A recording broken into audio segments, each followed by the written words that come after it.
village de l'Aïn Ouled Djerar se situe au début de la plaine de Souss, à 17 km au sud de la ville de Tiznit. Il doit son nom à une source d'eau découverte par Ali Ben Hassoun vers l'année 1130 Hégire, 1710.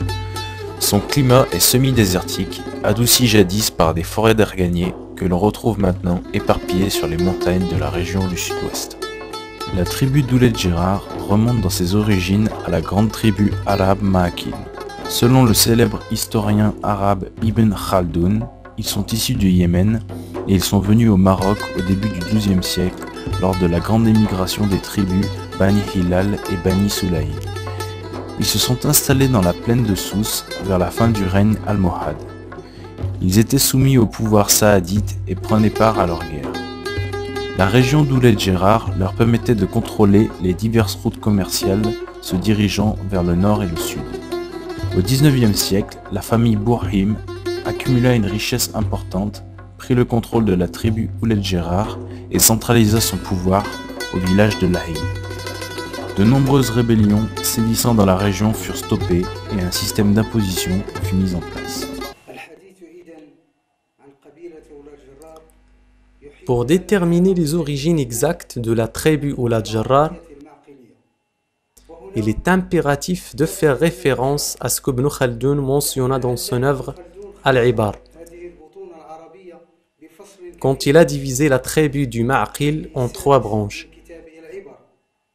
Les fils de Mansour, les fils de Abdullah et les fils de Hassan. Quand il a cité les fils de Mansour, il les a divisés en 2 branches, les fils de Hassan, les fils de Abil Hussein. Dans les fils d'Abul Hussein fut mentionné pour la première fois la tribu Ouled Djerar. Jarrar, fils de Jarmon, fils de Arafa, fils de Faris.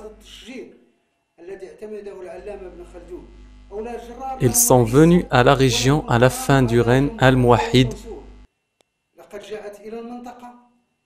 convoqué par Ali ibn Yaddar Zgandi al-Hantati, leader politique de Souss à l'époque, pour se révolter contre les Almohahides. Mais leur force ne se manifesta qu'à l'époque mérinide, et comme résultat de cette grande émigration, les tribus de Mnabha et Oulad Yahya s'installèrent dans les plaines de Taroudant, et la tribu Ouled Djerar s'installa dans les plaines de Tiznit ainsi qu'à Wadnoun, près de Ifran. Le pouvoir de la famille Bourhim sur Ouled Djerar s'exerça de l'année 1240 Hégire, 1820, jusqu'à la moitié du XXe siècle. Le système administratif se basait sur des chefs de douar nommés les Shirs, qui organisaient la vie quotidienne aux côtés du caïd et lui servaient de réseau de renseignement. Une assemblée composée en majorité de Sahawi et de savants conseillait le caïd. La sécurité de la tribu était assurée par un groupe nommé Inflas. Pour imposer l'ordre, le caïd faisait appel à des troupes armées constituées principalement d'esclaves, dont la mission était d'exécuter les ordres judiciaires, récolter les impôts et garder la prison Ali Obaha. La relation d'Ouled Djerar avec le voisinage amazigh s'est caractérisée par de nombreux conflits. En revanche, à l'Aïn, il y eut une fusion économique et sociale entre les différentes origines ethniques, qu'elles soient amazighes, arabes, nord-africaines ou juives, ces derniers cohabitant en toute tolérance et harmonie avec les habitants.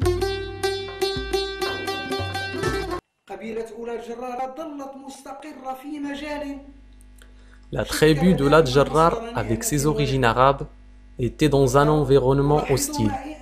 Aux alentours se trouvait une des plus grandes émirats de Souss, celle de Abi Hassoun Smlali de Ilir à Tazrwalt. La tribu sut très vite s'adapter à son entourage et coexister avec les Amazirs qui peuplaient la région.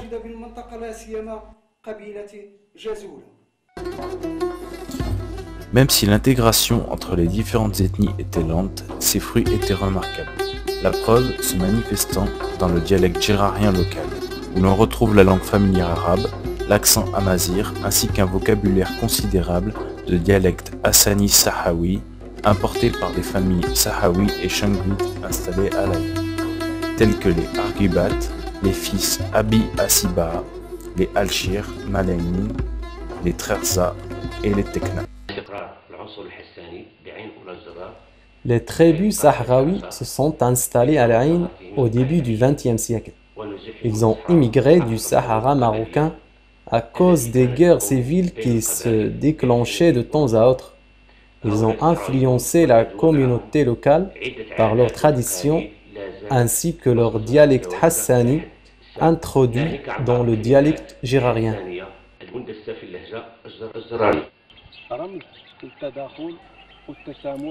Aïn Oulad Jarrar est un symbole de cohabitation et de tolérance.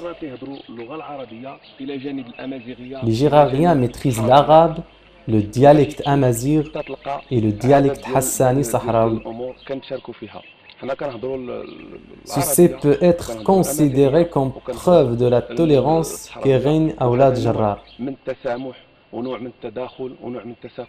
Nos racines sont africaines, nous sommes des Marocains et nous habitons tous à Aïn Oulad Jarrar. Notre symbole, la tolérance et rien que la tolérance.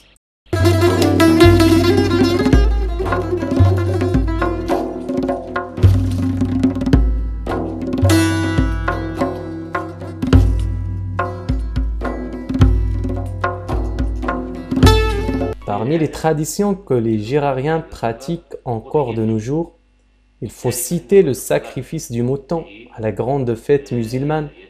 4 jeunes hommes célibataires, après avoir égorgé le mouton près de la place publique, devant la population, l'emmènent en courant vers la grande mosquée, où le fqih, maître de la mosquée et le propriétaire du mouton les attendent.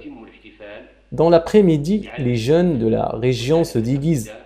À Ashura, autre fête musulmane, les festivités commencent par l'allumage d'un grand feu et les chants puis les swabn. Un groupe de jeunes met en scène une pièce de théâtre en imitant l'accent juif.